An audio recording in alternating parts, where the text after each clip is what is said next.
Previously on YouTube is the Hallucinate. I'm the Batman. I'm the Batman.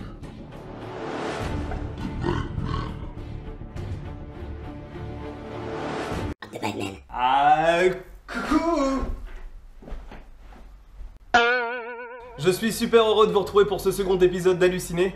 Et aujourd'hui est un jour de joie, de gaieté et d'allégresse. Et de la graisse! Ça veut dire en fait je t'ai fait un domac, t'as un gros bide. Oh non, pas toi. Oh, tu vas encore squatter toute la chronique ou... Ah, tu crois qu'à il y avait plus de place à Burger King, t'as vu? Cette semaine, nous allons nous intéresser à un personnage fictif des plus singuliers. Et en mon âme et conscience, il m'était formellement inconcevable de parler cinéma sans mentionner ce personnage. Si je vous dis noir, milliardaire et sans pouvoir, vous me dites? Franchement, easy, c'est Dr. Dre. Allez, c'est incroyable. Tu loupes pas une occasion. Vous l'aurez sans doute compris, parce que ça affiche à peu près partout. L'œuvre que nous allons étudier aujourd'hui est l'inoubliable Batman et Robin de Joel Schumacher. On va se régaler. Notamment pour la finesse de ces images. Dans ces images.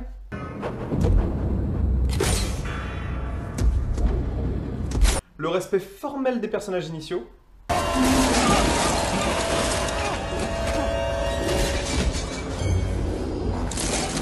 Et bien entendu, l'intelligence et la pertinence de ces répliques qui, depuis 1997, sont gravées dans la roche pour l'éternité. À nous deux, Freeze. Salut, Freeze. Je suis Batman. Ne compte pas me mettre au frais. Bien rattrapé. Tu casses, tu payes. Il nous cherche des crosses, vieux frère. À toi la glace et à moi l'iceberg. Oh oui. Freeze, t'es givré. Prends pas froid. T'as reçu une invitation? Et avec la lumière, c'est rentré. Une patte bombe? Il faut faire sauter cette fusée avant qu'elle ne transforme Gotham en cratère. Et maintenant, on appelle un taxi? Ne prends pas les pieds dans le tapis. Tu m'as cru. Comme tu es naïf, jeune inquisiteur. Sachez en tout cas que j'aurais pu aisément consacrer l'entièreté d'un épisode à cet opus, tant il répertorie tout ce qu'il ne faut pas faire cinématographiquement parlant. Ça va, putain, c'était dans les années 90, non mais allô, wake up, réveille-toi quoi. Oh, c'était il y a près de 20 ans, on s'en fout, et peut-être qu'à cette époque-là, il y avait que des films pourris. What? Tu te fous de moi?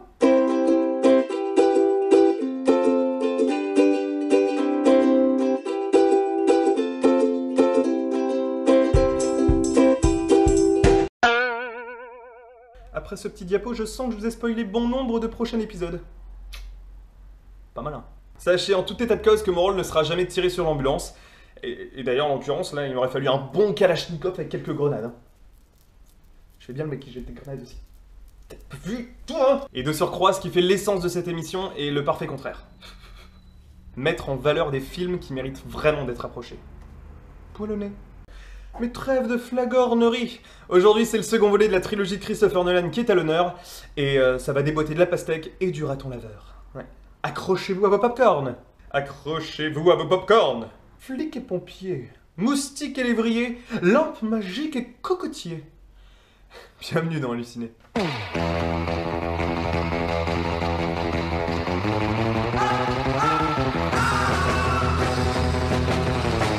Ok, alors The Dark Knight reprend où son prédécesseur Batman Begins s'arrête. Ce dernier nous présentait de façon très premier degré comment l'orphelin Bruce Wayne avait combattu sa pire phobie en endossant la caricature vestimentaire pour devenir l'homme chauve-souris. The Batman bitch. What's up? Il va pas la faire. Non, il va pas la faire. Ah, j'ai une vanne, moi. Et merde. Quoi? Tu sais comment qu'on appelle une chauve-souris avec une perruque? Un clavier? Une souris, Zach. Allez, tu l'as pas vu viendre. Bref, et dans ça, on suivait le Chevalier Noir combattre la gueule plus angélique que jamais de Cillian Murphy, que vous avez pu voir dans 28 jours plus tard. Ou Inception. Ou Time Out. Ah merde. Et lui endossait le rôle de l'effroyable épouvantail, un bad guy très apprécié des aficionados du comics original. Et on apprenait un peu plus loin qu'il était le pantin articulé d'un être très cher à Batman, venu répandre le chaos dans Gotham City. Et bien sûr, je ne vous dévoilerai pas quel Gugus se cachait derrière ce malotru, il vous faut voir ce premier volet. Aussi, précisons pour clore la présentation des personnages principaux que Batman œuvrait aux côtés de Jim Gordon, un commissaire de police incorruptible vouant sa vie à la justice. Et le film se soldait sur une mystérieuse carte de visite laissée par le futur antagoniste. Une idée, fidèle sidekick? Franchement, j'ai trop hâte. Je vais prendre un joker. Gagné, jeune Gourgandin! Bravo! Et vous l'aurez compris, l'ennemi principal, et je dis bien principal, c'est important, de ce film sera le Joker, ennemi juré de Batman, et qui est probablement le personnage le plus créatif, charismatique, inspiré et réclamé de l'univers DC Comics. Et il en aura pris des formes différentes à travers la décennie. Et aujourd'hui, mon rôle sera de vous démontrer, sous couvert d'argumentation, toujours, pour quelle raison il est le Joker le plus parfait, le plus réussi, le plus intéressant depuis sa création. Youhou! Non mais allô, jamais tu me dis bonjour, c'est ça? Qu'est-ce qui se passe? Je pue? Qu'est-ce que c'est quoi? Non, pas particulièrement, c'est juste que j'ai rien à te dire, quoi, en fait. Si c'est pour marteler ton féminisme exacerbé, j'y vois rien de constructif en fait. Ah d'accord, alors over méga là, j'ai envie de te dire. Non mais Batman quoi, t'as vu le film Batman? L'homme pigeon quoi. Hihi, non mais super, t'as 7 ans d'âge mentaux ou quoi? Et pourquoi pas plutôt Catwoman? L'homme chatte? Ouais, c'est avec Halle Berry, elle est trop mignonne Halle Berry, ouais, c'est la sœur de Richard. Mais je l'ai dit tout à l'heure, je ne tire pas sur les ambulances, nom de Dieu! Et d'ailleurs, c'est pas un Kalachnikov qu'il faut, c'est un bon gros lance-roquette, t'as vu? Ouais d'accord, XD, là, ouais c'est bien. Est-ce qu'il y a au moins une fille dans le film? Au moins une? Oui, il y a Rachel. Voilà, c'est bon, il y a Rachel, qui est la meilleure amie de Bruce Wayne, et qui est là pour l'épauler dans les moments difficiles, et qui suit en parallèle l'héroïsme de son personnage. Ah bah enfin, bah c'est pas trop tôt, d'accord, donc en fait il faut que j'en parle pour que tu le dises. D'accord. Une fois de plus, macho man. Alors le film s'ouvre sur une scène absolument dantesque, qui donnera directement le là quant à la qualité du film. Le casse d'une banque commanditée par le Joker. Sauf que chacun des sbires du Joker a pour mission de tuer l'un de ses acolytes. Voilà, et donc mécaniquement à la fin, bah, y a plus personne. Et c'est le Joker qui boucle la boucle. Cette scène est absolument bien montée. Les plans sont sélectionnés avec minutie et la musique stridente accompagne parfaitement les faits et gestes des personnages. Et le format IMAX est somptueux. Du grand Nolan qui nous régale d'emblée, quoi. Après cela, on nous présente Harvey Dent, donc fraîchement fiancé à Rachel, donc la meilleure amie du héros. Personnage clé d'histoire qui occupera le rôle de procureur général, dont l'efficacité et les résultats donneront un visage d'espoir contre la criminalité à Gotham. Il sera alors associé à Gordon et Batman pour former la fine équipe justicière de la ville. Le Joker n'aura donc plus aucune chance de terroriser la ville face à une ligue aussi convaincante, vous dites-vous? Laissez-moi pouffer. Ils sont mignons, hein. Ah j'avoue, ils sont choupinous sa mère. Et par contre, comment elle s'appelle? Madame. C'est qui toi? Franchement, t'es bien mignonne dans ton visage. Ah non? Non mais attends, mais c'est qui ce bolo Samuel quoi? Parle-mieux! Hop, hop, hop, hop, hop, hop, hop, hop, un teubé à la fois. Et d'ailleurs, c'est pas votre chronique, les gars, oh! Le Joker de Nolan est l'un des criminels les plus dangereux de l'histoire du cinéma. Pourquoi? Eh bien parce qu'il n'est personne. Pas d'identité, pas d'attache, pas d'histoire, pas de valeur, une seule et unique motivation, et non pas l'argent, comme 95% des méchants au cinéma, mais le chaos le plus complet, juste pour rire.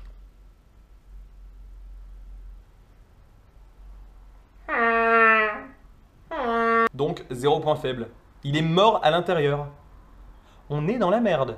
Justement, dans la scène qui défile sous vos yeux, le Joker vient informer la pègre que le plus redoutable ennemi demeure être le Batman, et se propose de le tuer en échange de la moitié de leur fortune. Et vous savez ce qu'il fait pour démontrer sa personnalité, son sérieux et sa dangerosité? Un tour de magie. Bon, c'est mignon un tour de magie, non? Prenez une carte, n'importe laquelle. Celle-là? Ok. Regardez-la, uniquement vous, pas moi. Ouah! C'est celle-là, hein. Facile. Non, en fait, c'est pas tout à fait le même. I'm gonna make this pencil disappear. It's gone. Voilà! Voilà face à qui nous sommes. Du charisme, de l'humour et aucune pitié. Ce petit canaillou ne réclame qu'une seule chose. Le vrai visage de l'homme chauve-souris. Et il annonce publiquement que s'il ne se démasque pas, eh bien, il assassinera de parfaits innocents. À rythme régulier. Astucieux, le fifrelin. Et ça marche! Putain, mais ça marche super bien en plus, quoi. T'as tous les citoyens de Gotham qui sont contre le Batman et qui veulent absolument qu'il se démasque pour éviter de mourir ou de voir mourir l'un de leurs prochains. Devant l'insistance du peuple, eh bien, une décision doit tomber. Voilà, afin d'éviter l'émeute urbaine. Et avant que Bruce Wayne ne se révèle, c'est finalement Harvey Dent, donc qui se désignera comme étant le chevalier masqué, pour permettre à ce dernier de continuer la traque du Joker. S'ensuit moult péripéties, et notamment une scène, avec une Batmobile, un Batpod, une Batmoto quoi, une batte de baseball. Je sais pas, je trouvais ça drôle en plus. Et d'un camion, à qui il arrive ceci.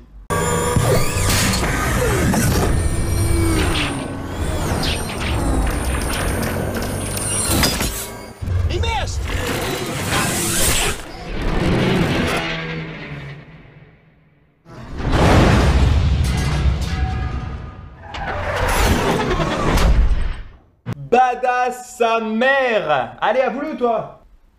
Ah, j'avoue. Ah, je croyais on pouvait faire ça sur Need for Speed. Ça me marche sur le cul. Ah, voilà. Et est-ce que vous imaginez un petit peu les moyens techniques mis en place pour réaliser une telle scène? C'est-à-dire que là, il n'y a aucune image de synthèse. Et c'est vrai, hein, la scène que je viens de vous diffuser a réellement été tournée avec une caméra IMAX. C'est-à-dire qu'en plus, dessus, il n'y a pas de musique, il n'y a pas de ralenti débile à 2 balles, juste de la sobriété qui porte à merveille les couleurs de la démesure à l'état pur. C'est grand. Cœur malade. Allez. Comme précédemment dans Halluciné, cet instant est une parfaite transition vers une scène clé du film que beaucoup attendent. La confrontation entre Batman et le Joker. Vous en jugerez par vous-même, mais moi je trouve cette scène absolument magistrale. Voilà, on ressent de façon viscérale l'intensité survoltée de la situation.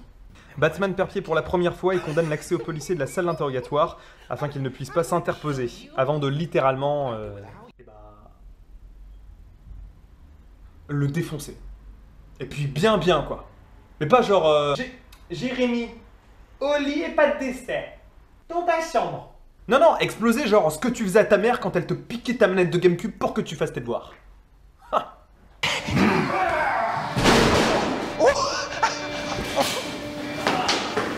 Look at you go!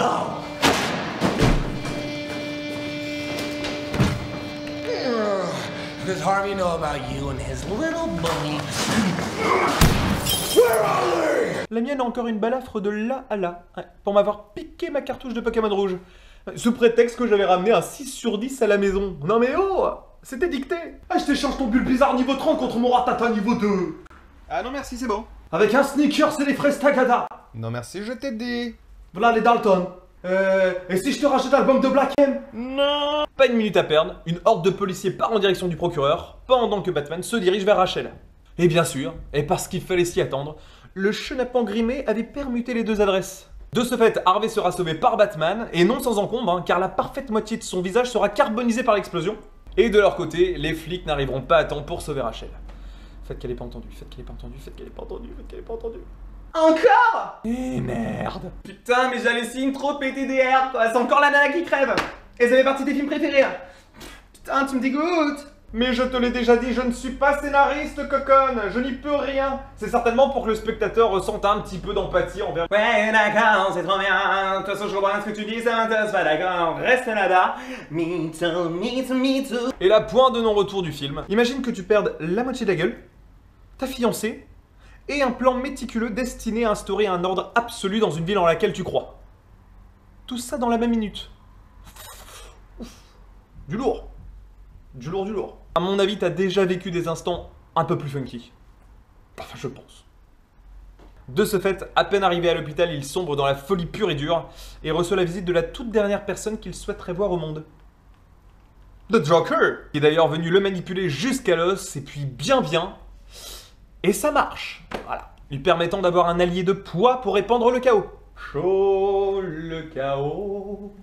Chaud, le cac. Et attention, le machiavélisme du Joker va reprendre de plus belle dans l'expérience sociale suivante. Mettre une centaine de civils lambda innocents sur un ferry, et une centaine de prisonniers d'Arkham sur l'autre, voilà, en précisant aux 2 camps qu'ils ont jusqu'à minuit pour faire péter le bateau d'à côté. Ah bah sinon ils explosent tous les 2. Oh, sympa. Tout ceci pour démontrer que l'inhumanité a atteint le cœur des hommes dans cette ville surcorrompue. Alors Jigsaw, tu avais pas pensé à celle-là? Loser. Take care. This is the spoiler speech.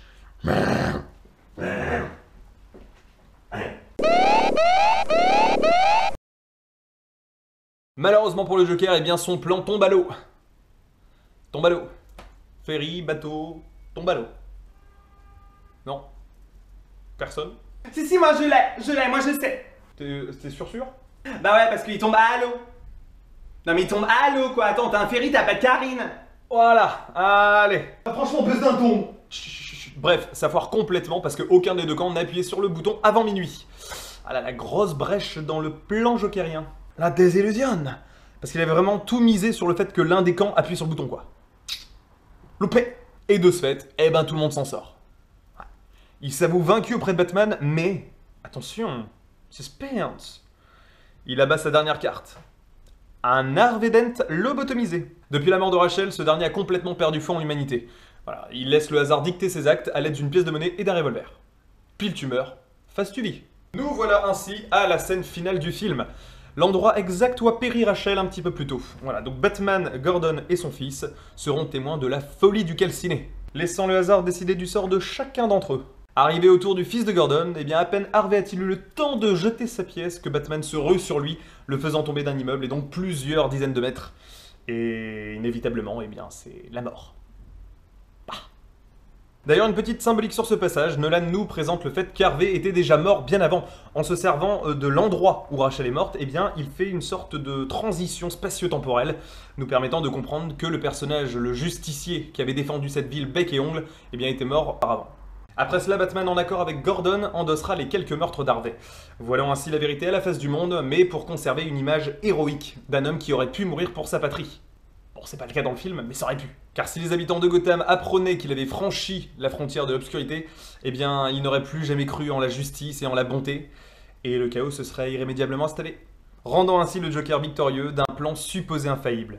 Bref, The Dark Knight, c'était ouf son père le dromadaire, qui mange les vers de terre à Tony Blair. Alors, j'avais pas encore vu le premier volet, Batman Begins, lorsque je me suis retrouvé au cinéma en 2008 pour celui-ci, mais putain quel pied. La transition du cartoon très grand public qui avait complètement décrédibilisé l'homme chauve-souris, et même, encore pire, retiré toute l'empathie qu'on aurait pu avoir pour les habitants de Gotham, vers un quasi-thriller coup de poing qui est devenu, a été un des chocs les plus agréables que j'ai pu vivre au cinéma.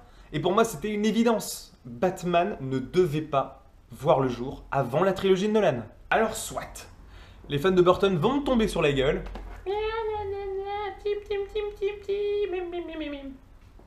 mais je m'explique. Trop pas. Faux. Menteur. Tais-toi en fait. Ferme-la à tout jamais. C'est pas un dialogue en fait. Non, tu ne dis jamais de mal sur Tim Burton. Non, d'ailleurs, sans lui, il y aurait certainement pas eu les versions de Nolan. Donc, soit. Je suis le premier à reconnaître que les deux premiers Batman sont excellents. C'est pas du tout le débat que j'essaie d'ouvrir aujourd'hui. J'ai grandi avec Batman Returns. C'est-à-dire que moi, je trouve que la Catwoman de Michelle Pfeiffer est beaucoup plus intéressante que celle d'Anne Hathaway dans le troisième volet de la trilogie de Nolan. Mais c'est pas du tout ça que j'essaie de dire. C'est juste qu'après avoir maté cette trilogie, ça a été un peu douloureux de revenir sur la version de 89. Et j'adore Jack Nicholson. Il est probablement dans mon top 5 des meilleurs acteurs. C'est juste que Nicholson, ben, il joue pas le Joker. Il joue le Nicholson. Il joue le Jack Nicholson. Il est lui-même. Il manque un truc. Il manque quelque chose qui n'a pas été vu 100 fois dans la demi-douzaine de rôles qu'il a déjà pu faire auparavant. Et c'est ça qui m'a vraiment gêné, quoi. Alors que Heath Ledger. Et pour la petite anecdote, lorsque Nolan a officialisé l'arrivée de Heath Ledger pour endosser le rôle du Joker, eh bien il y a eu des pétitions, mais à foison. Et pas des petites, hein. Les gens étaient indignés. Et regardez-moi ce résultat. Et pour dire deux mots sur le casting, eh bien dans le sport on appelle ça une Dream Team. Christian Bale, Aaron Eckhart, Gary Oldman, Morgan Freeman, Michael Caine, Maggie Gyllenhaal, Cillian Murphy, pour un tout petit passage au début du film, et évidemment Heath Ledger. Les jeux sont extrêmement justes. Et c'est pas parce qu'on est dans un film de super-héros que les dialogues se doivent d'être débiles, comme dans Schumacher. Et pour couronner le tout, le scénario est béton au possible. Au top. Pour conclure, je ne sais même pas si c'est utile de parler de la bande-son, qui a été composée par Hans Zimmer, qui n'a plus du tout à rougir du travail de John Williams. Et John Williams, c'est ça.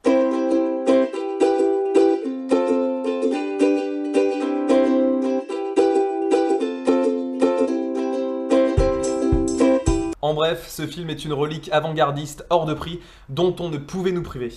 Alors, monsieur Christopher Nolan, merci.